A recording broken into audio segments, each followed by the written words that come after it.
Cantares capítulo 1, versos de 1 a 4.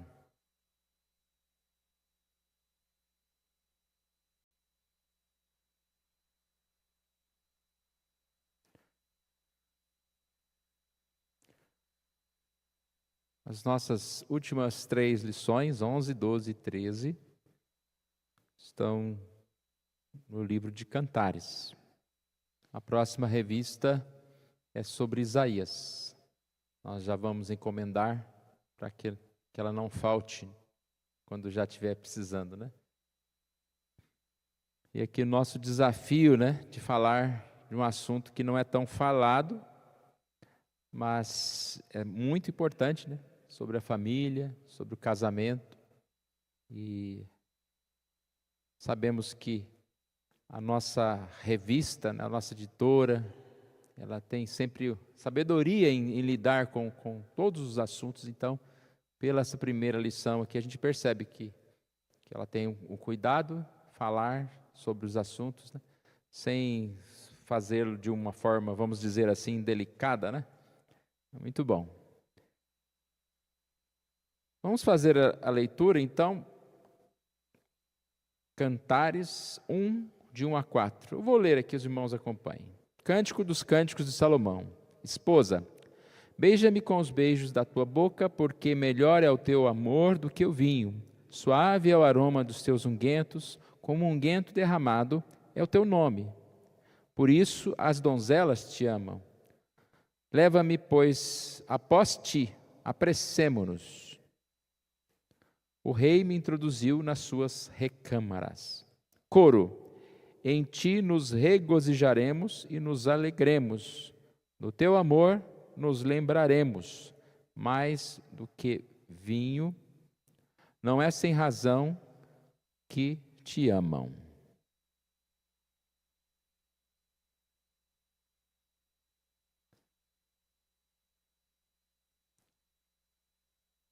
Só lá no tópico 3, vamos falar um pouquinho sobre o livro do Cântico, ou seja, sobre a escrita, as formas poéticas.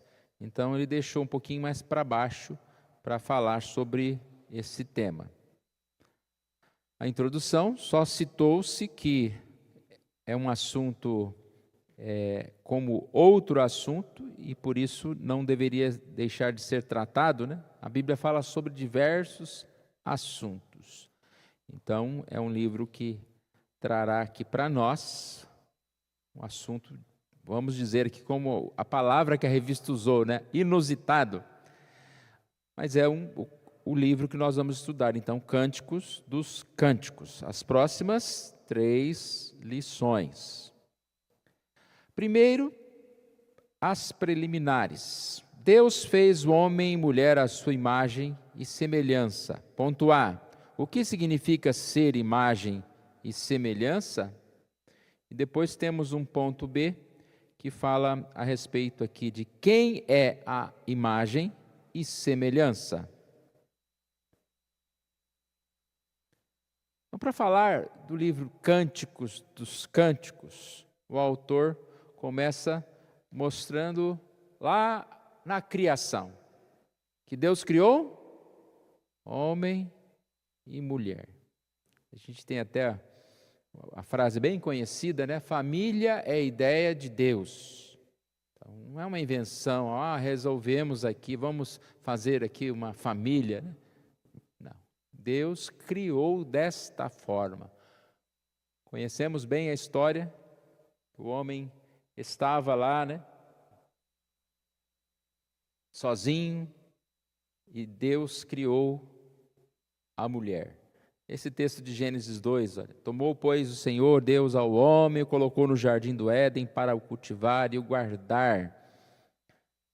Depois, lá no verso 18, disse mais o Senhor Deus, não é bom que o homem esteja só, far-lhe-ei uma auxiliadora que lhe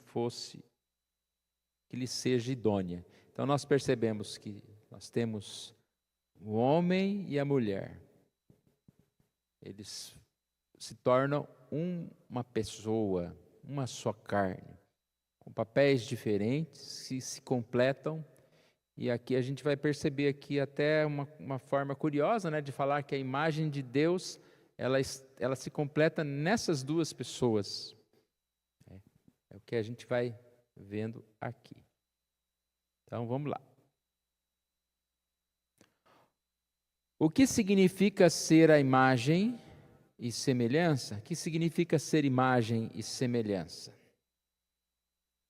Na criação do mundo, quando se criou as demais coisas, a frase usada era haja, né? Haja luz e houve luz. Exemplo.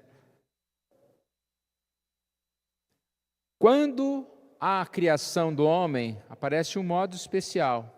No relato da criação, aqui diz, façamos. Ou seja, é uma classe especial. Essa expressão demonstra que a criação do homem, da mulher, é algo especial. Claro que toda a criação é especial, mas aqui é uma forma diferente. Esse nós, acredito que nós já estudamos na nossa classe de novos membros, ou uma classe de catecúmenos, ou mesmo nas aulas de doutrina, que está falando a respeito de Deus Pai, Filho e Espírito Santo. A criação foi feita como se tivesse uma reunião, né, de Deus, Pai, Filho e Espírito Santo, e essa trindade concorda em criar o homem. Repare que Deus simplesmente não precisava de criar o homem e mulher, ele poderia viver para a glória dele sozinho, né? Foi vontade de Deus criar o homem e a mulher. E aí entra esse tópico que nós falamos, né, de como nós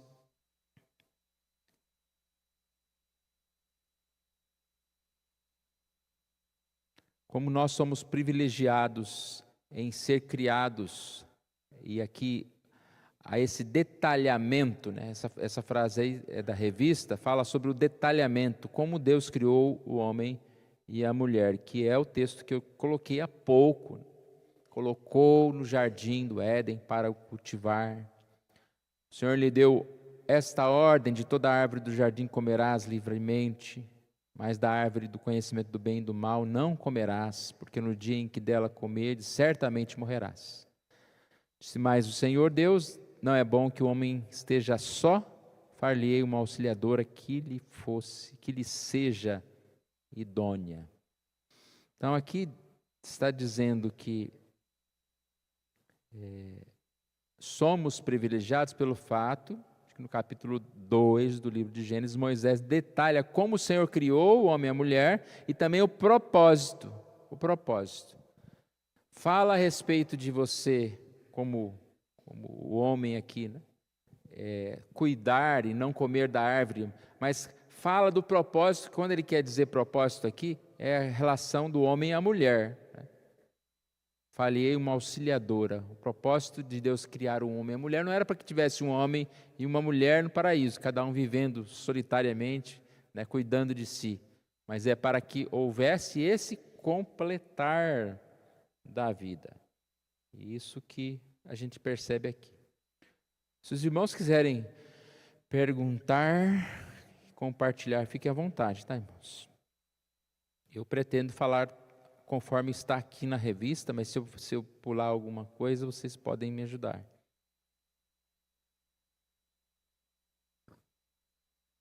Antes de chegar nesse ponto B aqui, tem mais algumas coisas, tá? Nós estamos no ponto A aí, o que significa ser imagem e semelhança, correto? Falando ainda a questão de ser imagem e semelhança, ele vai mostrar que o mundo pensa diferente.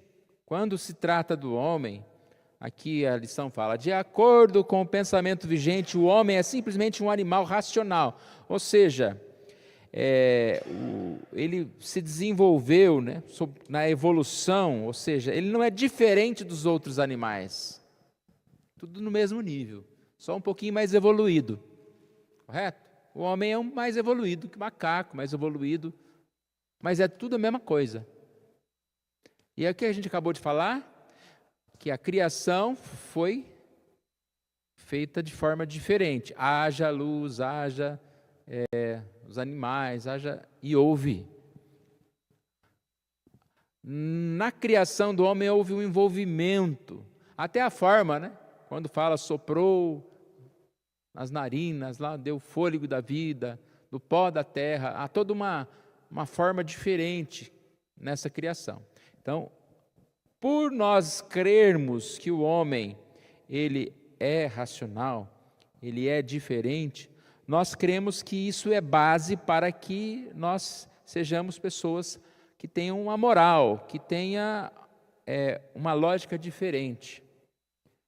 Quanto o próprio mundo, nessa ideia de que o homem é tudo igual aos próprios animais, pensando na evolução, não tem base para ações morais. Nesse sentido, não poderíamos nos queixar de nenhum comportamento antiético ou imoral. Nós sabemos que os comportamentos imorais, antiéticos do homem estão relacionados não à sua criação, mas à sua queda. Ou seja, o homem foi criado perfeito, moralmente perfeito. O que acontece é que a queda nos deixou realmente, às vezes, pior do que os animais, né? A Bíblia fala que o boi conhece seu possuidor lá, os animais, e vocês não conhecem, vocês não me ouvem a minha voz. Então, às vezes, o ser humano é pior do que um animal nesse sentido, porque o pecado desvirtuou. Mas isso não significa que nós somos como um animal. Então, essa ideia de que ser criado à imagem e semelhança de Deus faz com que nós estejamos lembrando da responsabilidade moral de vivermos com Jesus. E a gente está vendo, irmãos, no mundo, a gente nem quer citar muito exemplo aqui, porque o objetivo não é esse, né? A gente ficar falando aqui das imoralidades que existem no mundo, dos pecados que existem no mundo, mas quando a gente está falando de homem e mulher que são criados, que existe esse único casamento, a gente vai perceber que o mundo está totalmente perdido, desvirtuado. E com essa história de identidade, eu sou o que eu quero, quem eu quero ser, a gente vê tantos absurdos a ponto de alguém se identificar, não, eu sou um cachorro. Vocês já viram isso? Uma loucura desse nível, né? E aí tem o dono do cachorro que põe a coleira e anda tal, né? Eu vi um vídeo, não sei se essas coisas assim, provavelmente é verdade, mas a gente vê que tem muitas coisas inventadas, mas esse eu acredito que é verdade. Um policial parou um sujeito, estava ele e um outro do lado. E aí o policial pediu o documento, ele falou, não, eu não vou dar o documento não, porque eu sou um cachorro. Aí o policial olhou para ele assim, como assim, né, um cachorro? Aí ele falou, o senhor me dá o seu documento, né? Falou de novo. E ele, não sei o quê, não tem que dar o documento, eu me identifico com o gênero de cachorro, tal. Aí ele falou, então tá bom. Então o senhor, como é cachorro, o senhor não tem carteira de motorista, nós vamos apreender o seu carro e nós vamos levar o senhor lá no canil e vamos deixar o senhor preso lá o senhor vai ser vacinado, castrado, mas não sei o queimado lá, né? E o seu dono vai ter que ir lá pagar uma multa de $70 para retirar o senhor de lá. Aí na hora o homem virou homem. Não, toma que carteira, né? Ou seja, que história é essa? Eu sou um cachorro, eu sou uma lesma, eu sou um... Né? E a gente percebe que isso, a identidade perdida está relacionada ao pecado. Quando as pessoas vão se distanciando da verdade. Nós somos criados de forma diferenciada e isso nós somos, então, semelhantes a Deus. Nós temos esses atributos de Deus. O que é criado a imagem e semelhança? Nós somos criados com características de Deus, de amor, misericórdia, compaixão, bondade e tantas outras coisas. A gente sempre aprende na aula, né, de teologia, atributos comunicáveis, atributos incomunicáveis. Os atributos comunicáveis são essas características que nós temos, né, mesmo que não perfeitamente, mas nós temos, como o amor, como a misericórdia, como o cuidado, a justiça, senso de justiça. Incomunicáveis estão relacionados às coisas que são peculiares de Deus, como a onisciência, a grandeza dele, de poder, das coisas que não são nossas. E aí a gente chegou então no ponto B. Pode falar.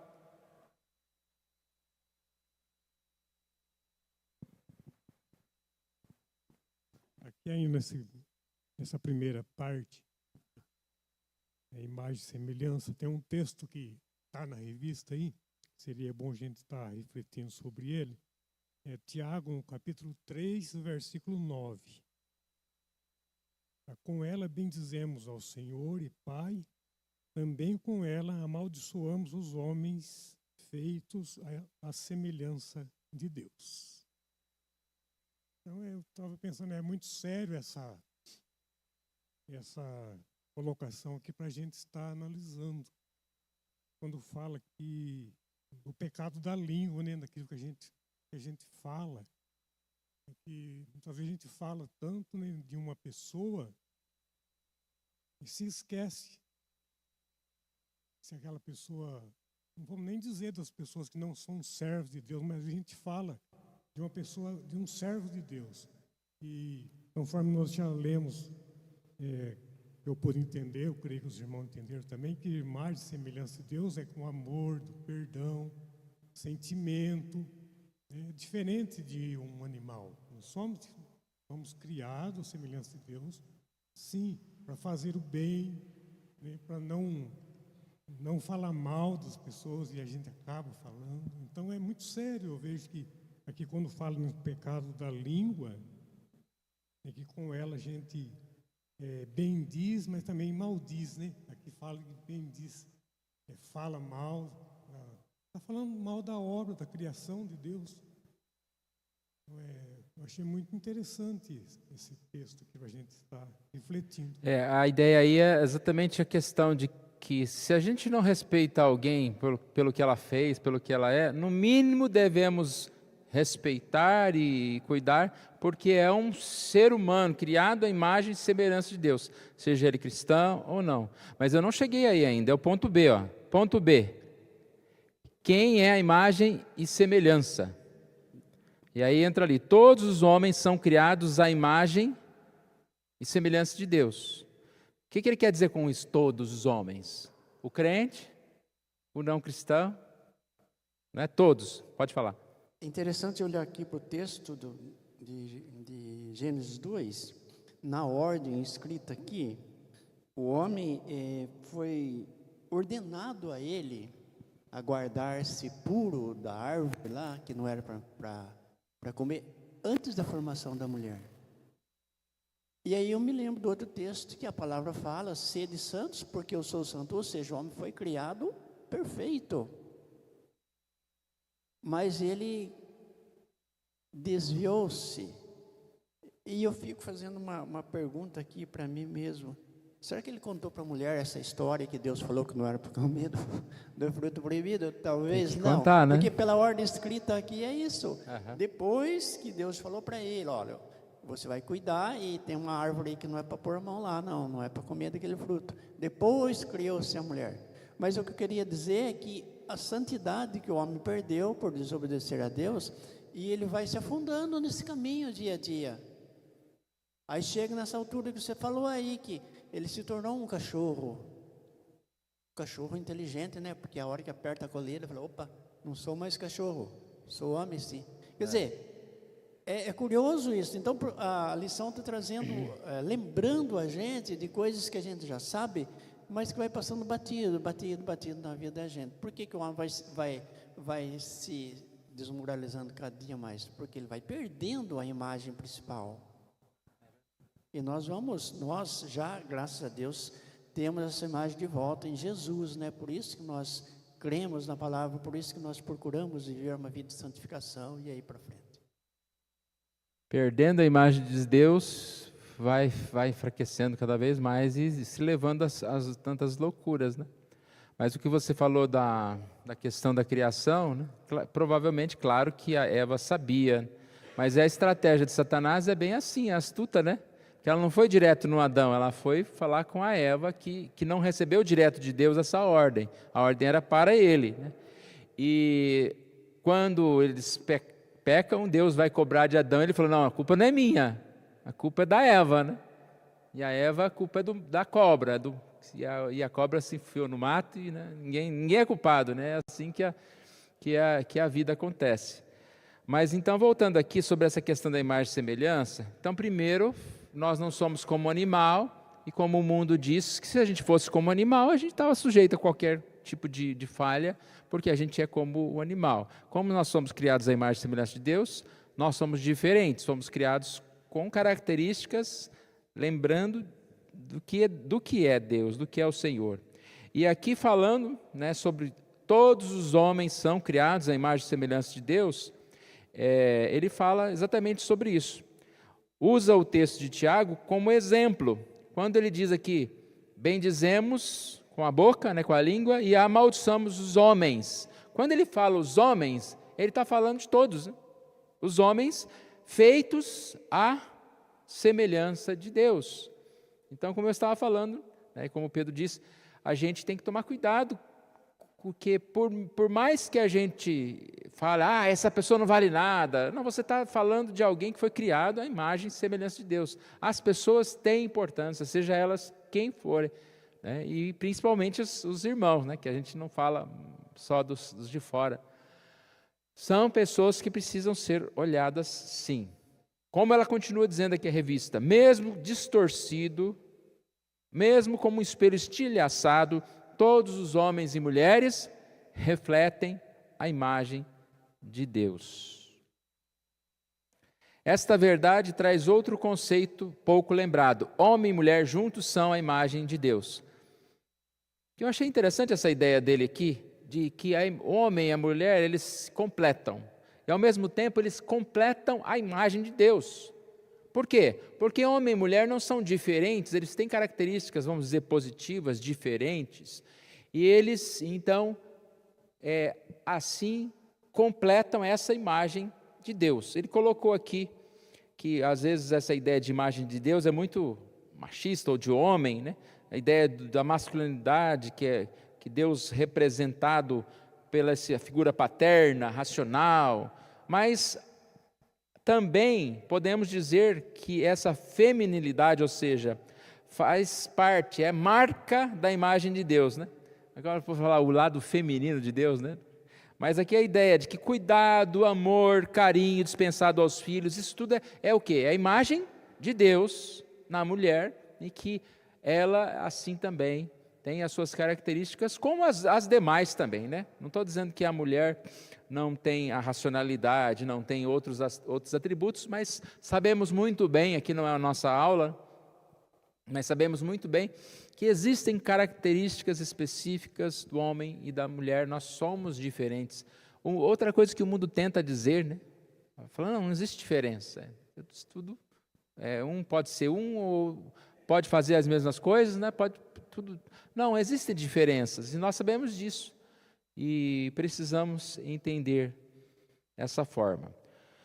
Aqui fala então sobre homem e mulher, só podem ser a imagem de Deus através da comunhão um com o outro.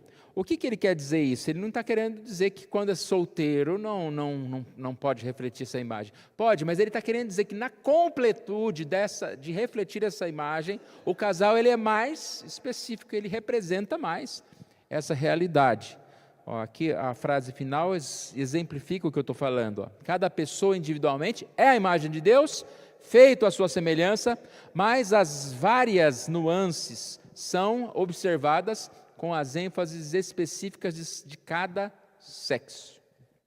Eu fico assim admirado como que o estudo é uma coisa que, por mais que você aprofunde, ele só te leva à necessidade de aprofundar mais, não é?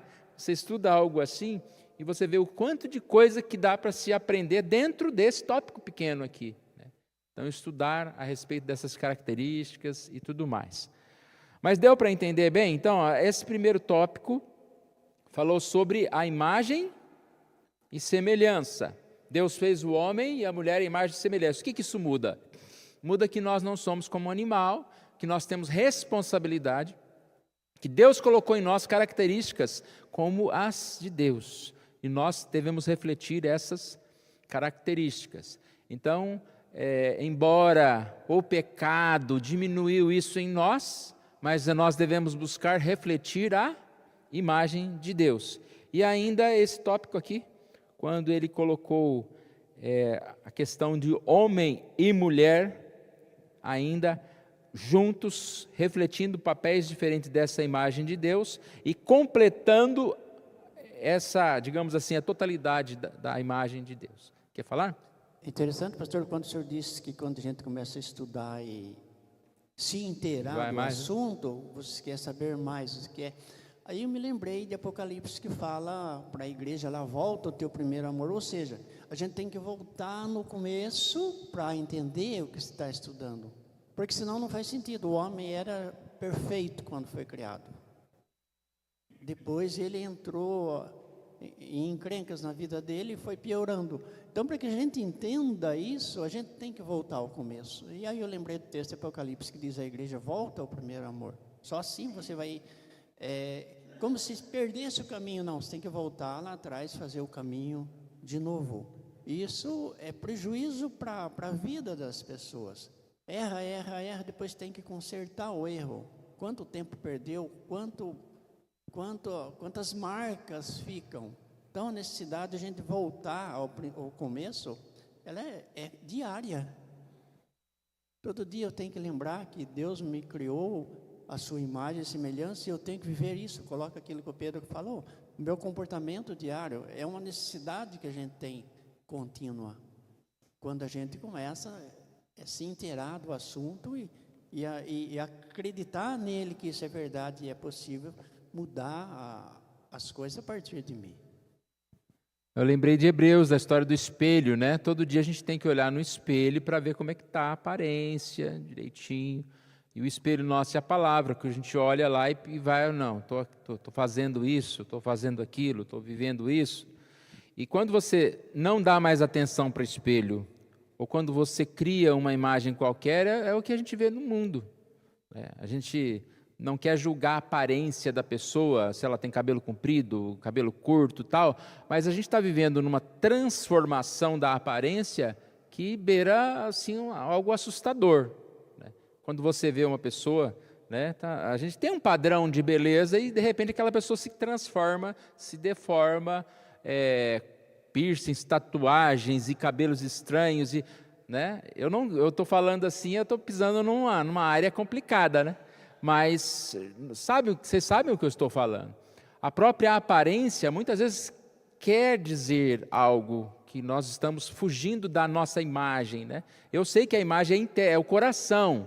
A pessoa pode ter 30 brincos em cada orelha e pode ter um coração bom. Eu sei, mas muitas vezes as coisas elas desandam e você vê na própria aparência da pessoa. Estão entendendo o que eu estou falando? Não quero julgar alguém. Até achei interessante, porque tudo é modinha.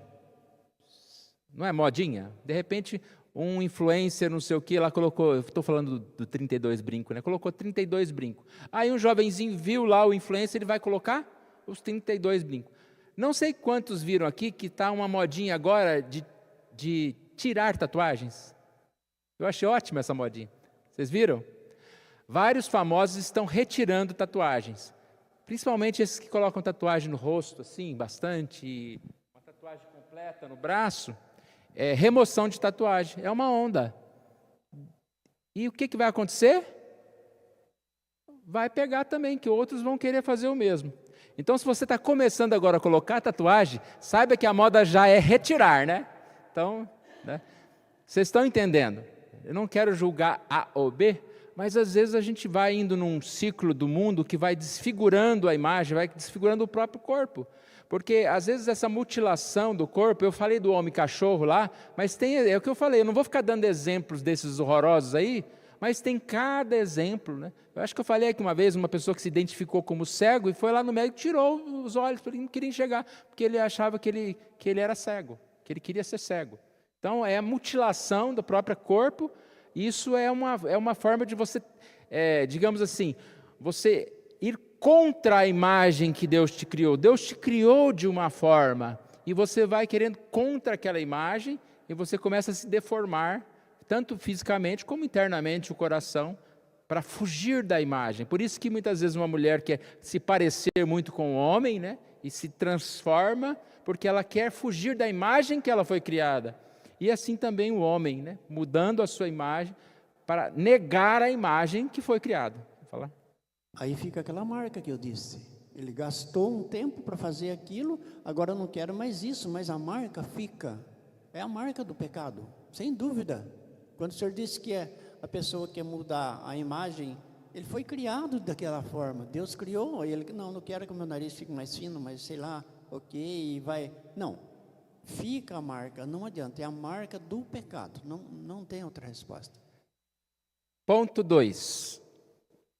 A união de dois sexos. Deus criou somente dois sexos, homem e mulher. Tem alguma dúvida sobre isso? A gente não tem dúvida sobre isso, correto? Mas o mundo tem. O mundo tem, infelizmente. Olha que absurdo isso aqui, olha. Dia 28 de junho é o Dia Mundial do Orgulho LGBTQIAPN+. Está parecendo aquele negócio lá do altar, lá o Deus desconhecido, né? Porque tem tudo quanto é coisa ali, e se faltou é o mais, tá? É o que você se identifica. Eu não vou ficar falando o que é cada uma dessas letrinhas, primeiro que eu nem sei, né? Mas o comecinho a gente sabe, né? Lésbicas, gays e tal, vai citando aí. Mas é o orgulho de tudo que não existe, né? De tudo que é fora da natureza. E daqui a pouco tem todas as letras do alfabeto ali, né? Que não pode tirar. Mas vamos voltar aqui ao nosso ponto 2. Isso é lá do ponto 3. O ponto 2, ele vai usar principalmente o texto que fala sobre uma só carne. Tá? Vamos expandir um pouquinho a definição desse termo aqui. Deus criou somente dois sexos, homem e mulher, e permitiu o relacionamento entre esses dois sexos. Qualquer outro tipo de relacionamento amoroso que desrespeite esse princípio é pecaminoso. E aí que a gente sempre pensa, né? Por que pecado nessa área, parece que ele é tão mais marcante, né? Tão mais difícil. Você não vai disciplinar muitas vezes uma pessoa porque mentiu, mas você disciplina por adultério, até você fala, devia tratar do mesmo jeito e tal. Mas a ideia é que isso é um princípio tão básico da vida e da natureza, casamento, homem e mulher, que quando isso é desvirtuado, é exatamente a pessoa negar a imagem de Deus de uma forma muito, muito forte. Ele está negando o princípio da imagem a qual Deus criou. Então, Deus te criou homem e você, não, eu não quero. Você está negando o princípio básico da vida, da qual você foi criado e você nasceu daquela forma. Então não há outra coisa aqui. Ainda bem que o nosso canal da internet nunca vai ser famoso a ponto de ser criticado, né? Mas, não sei, né? Quem sabe um dia. Mas porque essas coisas que eu estou falando aqui, para o mundo são absurdo. São críticas às vezes até de querer processar a pessoa porque está falando contra uma pessoa. Por isso, né? Por falar,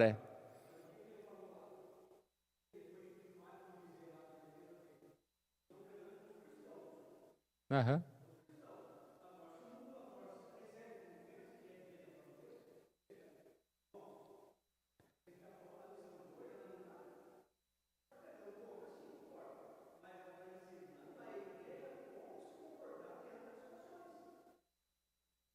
A Bíblia fala o que é verdade.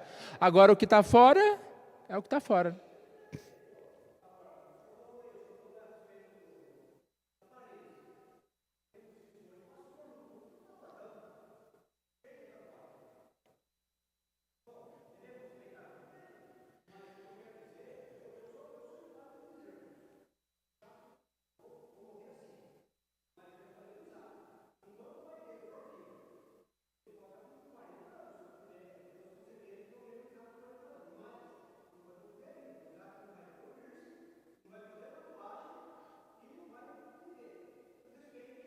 E um cabelão comprido, pode?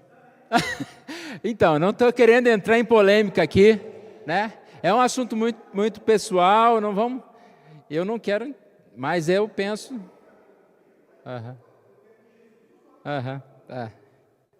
Não, eu estou brincando. cuidar, né?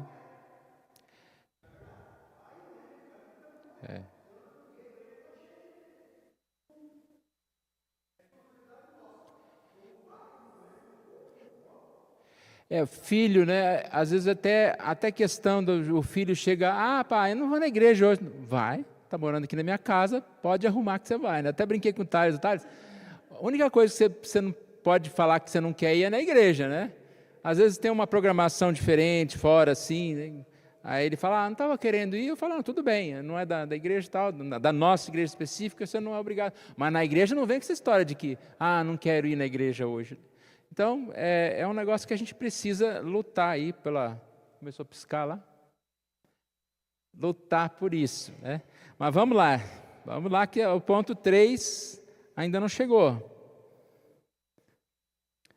Falando sobre esse termo, uma só carne, repare que o relacionamento aqui entre homem e mulher, é interessante perceber que o relacionamento conjugal e sexual entre homem e mulher é chamado nas Escrituras de tornar-se uma só carne. O que envolve? Envolve o ato sexual, envolvimentos espirituais, emocionais, geração dos filhos. Tornar uma só carne, fazendo referência a esse texto que nós citamos ali, Gênesis 2, 23. E aí entra o tópico que eu ressaltei aqui para nós, que eu achei importante.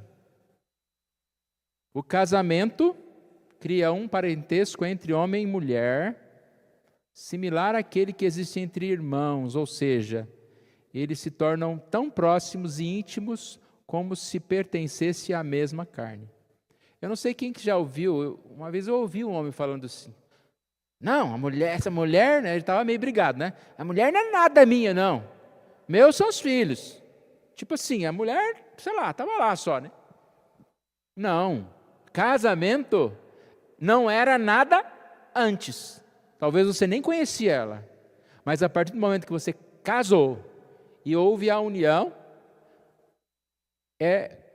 misteriosamente, Deus faz de uma forma misteriosa, se tornaram uma só carne. O que quer dizer uma só carne? Entre tantas coisas que nós estamos falando aqui, um grau de parentesco similar. Sangue, uma só carne, o mesmo sangue. O seu irmão é o mesmo sangue. A sua mulher e você estão ligados. Há uma forma que você está ligado a ela. É um grau de parentesco aqui. E por isso, quando se fala dessa ligação de uma só carne, se fala a respeito da união sexual e, como diz a lição, aí fica óbvio que o sexo deve ser feito dentro do contexto do casamento. Que a gente fala muito, né, de homem que quer ser mulher, de mulher que quer ser homem, mas não é só esse o problema.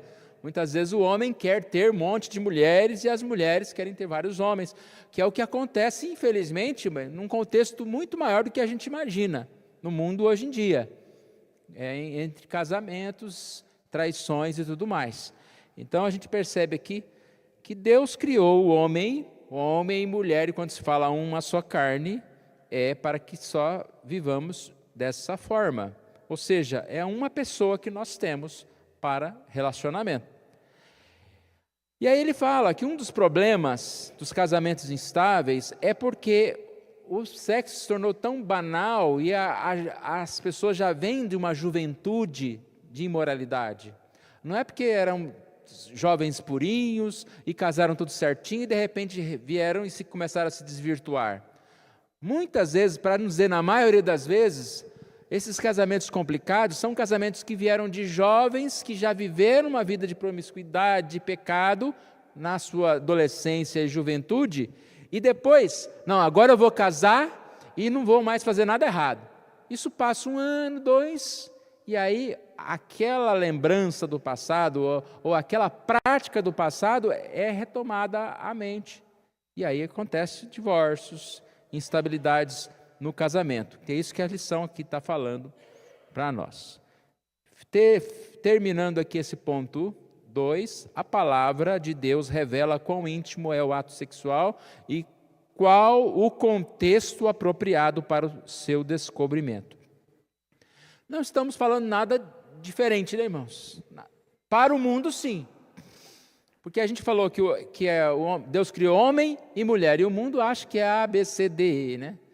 Nós falamos que o homem e mulher se tornam só uma só carne, e o casamento é monogâmico, ou seja, é entre o homem e mulher somente, e o mundo acha que vamos liberar para muita coisa, né? Ou vamos ter vários casamentos, né? Vive um tempo, o casamento ele tem data de validade, a gente vive um tempo, aí já acabou a graça, tá, vamos para outro. Ponto 3.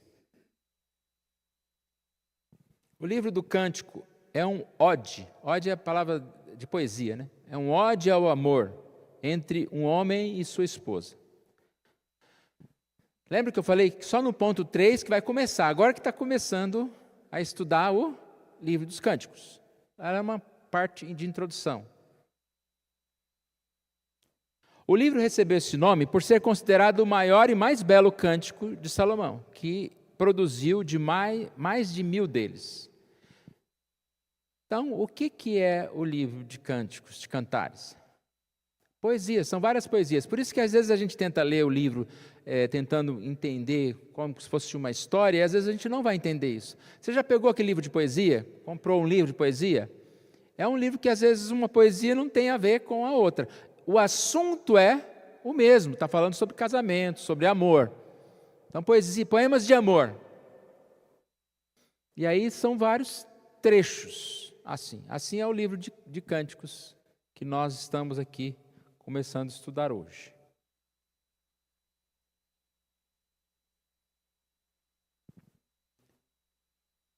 Como falei, o tema é amor. O tema aqui fala sobre o casamento, a vida íntima. E nós vamos ver também, em alguma situação, aqui podemos dizer que esse livro se refere também ao relacionamento de Deus para com a sua igreja. Por quê? Porque nós já vimos em passagens do Novo Testamento, mostrando exatamente esta ideia.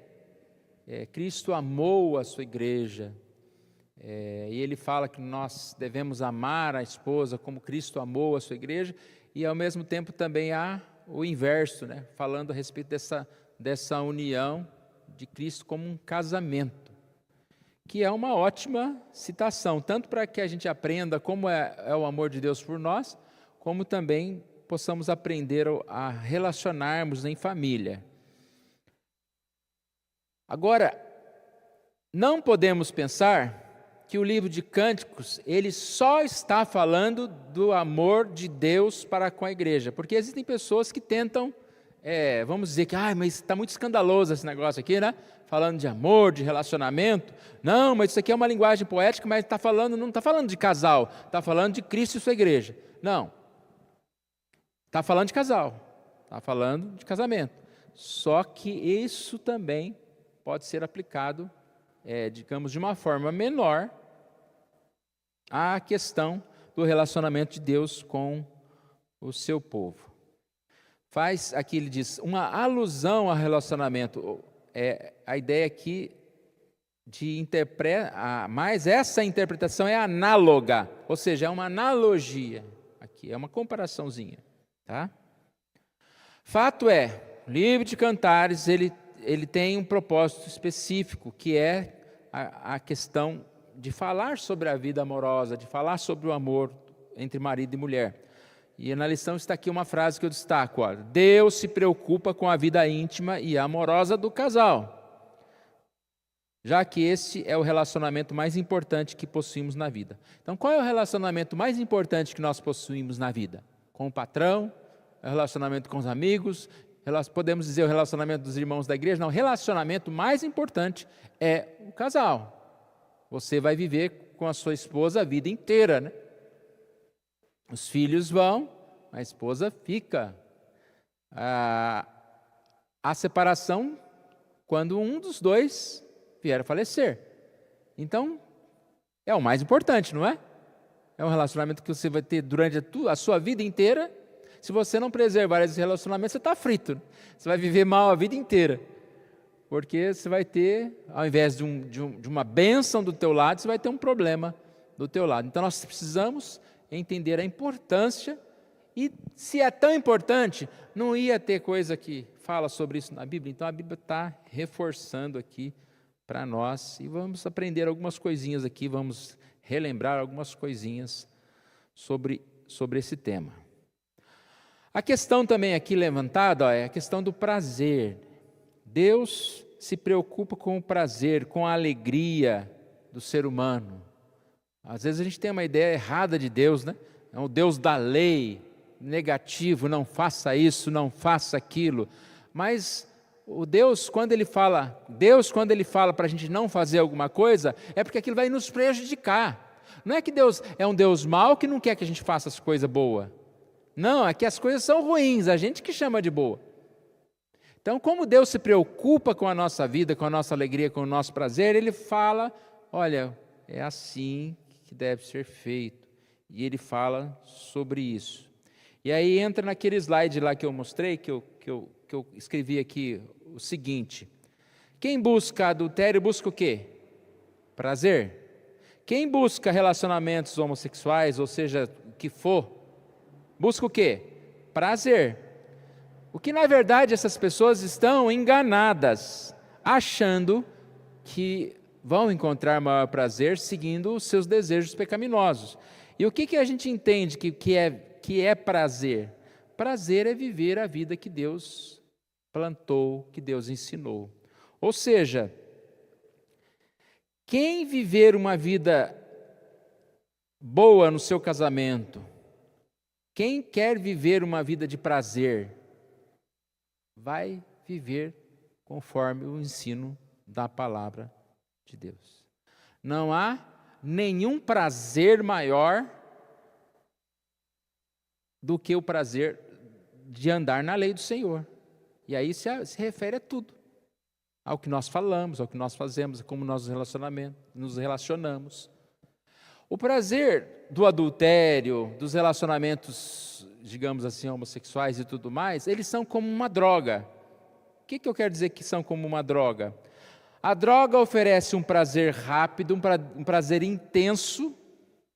Às vezes você até acredita que é um prazer maior do que o prazer natural, mas é um prazer escravizante. É um prazer que te traz tristeza e depressão. E aí que é aquela ideia. Você faz, depois você quer tirar, né? E muda. Muda. Tem a história de um desses que representam vários, né? O tal do Ken humano. Primeiro ele queria ser o Ken, depois ele se transformou na Barbie. Hoje eu não sei o que ele é. Mas a pessoa acredita que ele vai conseguir prazer quando ele se transformar em algo. Não sei se vocês já ouviram falar, é uma pessoa, acho que ele chama Rodrigo, e ele foi fazendo várias plásticas, várias coisas, para ficar igual aquele Ken da Barbie, o bonequinho da Barbie, e ele ficou realmente parecido com o boneco da Barbie. Aí chegou um determinado momento, ele se cansou, ele falou, não, mas na verdade o meu prazer é ser a Barbie. E aí ele fez um monte de transformação e ficou parecendo a Barbie. Então é o que eu estou te falando, a pessoa, ela acha que vai encontrar prazer, mas na verdade o prazer é ele ser o quê?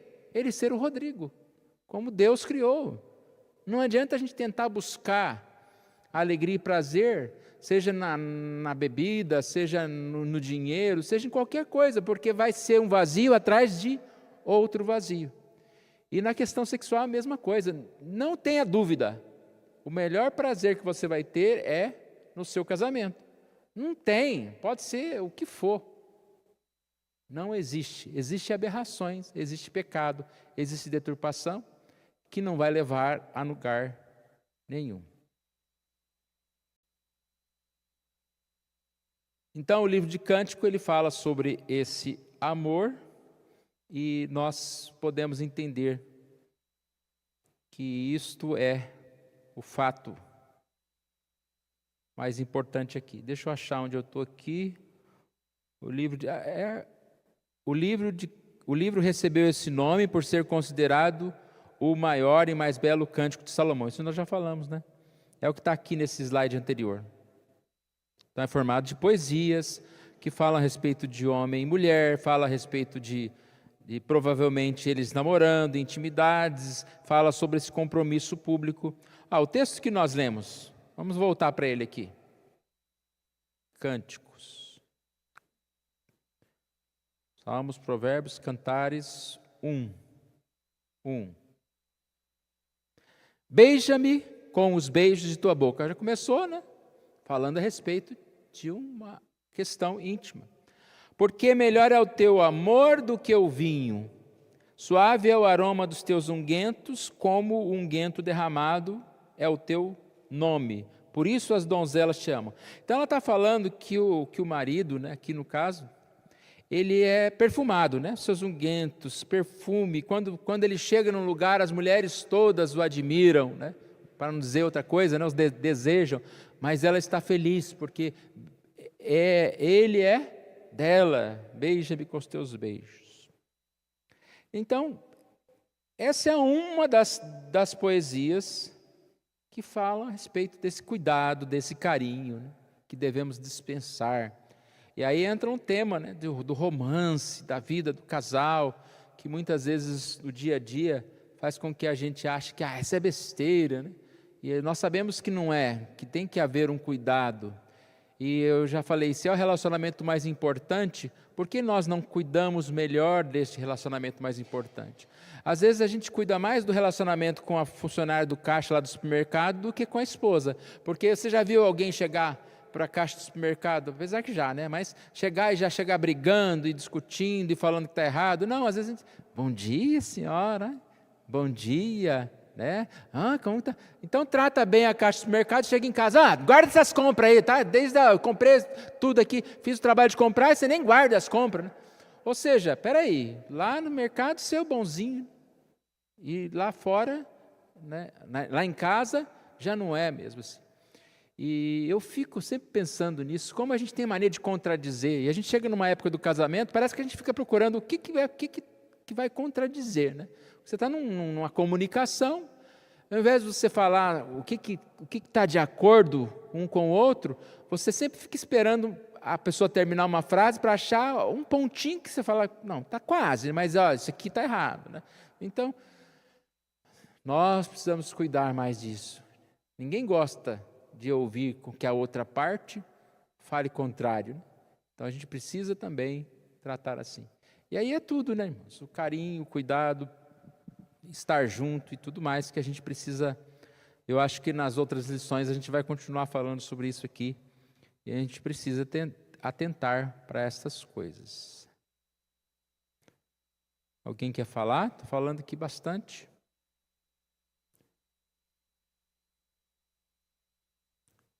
Estamos caminhando para o final aqui. Se os irmãos quiserem falar, pode me ajudar.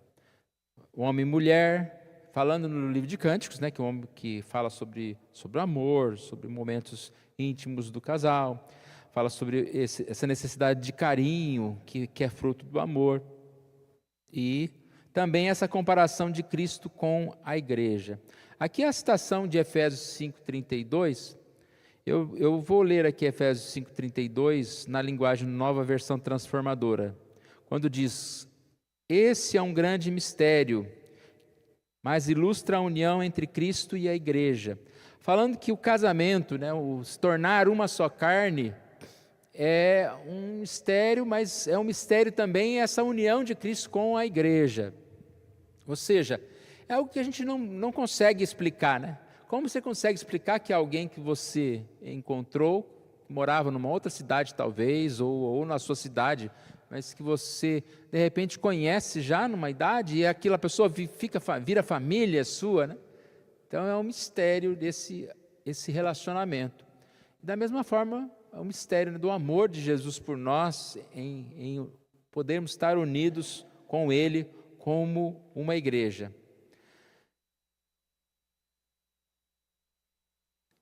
As próximas lições procurarão sondar um pouco tanto o relacionamento entre homem e mulher, quanto aquele entre Deus e o seu povo, com base no livro de Cânticos. Então aqui um resumo aqui do que nós vamos estudar só duas, né? Tem mais duas lições. Conclusão. Deus criou o homem e a mulher de acordo com a sua própria imagem e semelhança e uniu somente esses dois sexos de forma ímpar no casamento. Ainda na conclusão, fala, ele se preocupa com a demonstração de amor e carinho, né, nos relacionamentos. E também lembramos que Cristo tem um relacionamento com a sua igreja de amor. Então, se fosse resumir essa lição, que Deus criou homem e mulher, a imagem e semelhança de Deus, e os uniu, para que esses demonstrem amor, união, e também nós temos a analogia de Cristo se unindo à igreja.